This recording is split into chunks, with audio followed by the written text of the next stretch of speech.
som inte var som dem. De som var lugna människobarn. Vi som var hårda som lego. Utanför legovärlden var min uppmärksamhet som att blanda Duplo med lego och kappla och sen tro att fästningen ska stå när tennsoldaterna anfaller. Utanför legovärlden frågar de varför jag alltid störde alla andra barn. Varför är det inte som de andra, Jorgos? Frågar om mig, frågar om min mamma, frågar om lärarna. Sätt dig ner för i helvete, ljuvliga jävla Jorgos, och var ett snällt, normalt barn.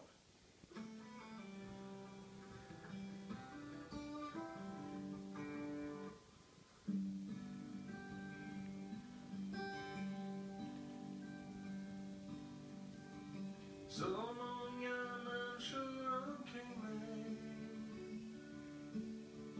utan varken mening eller mål.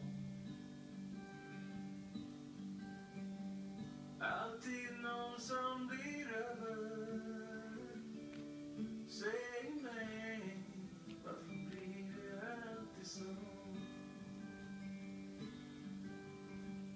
Någon där uppe måste ha sett mig. Tänkte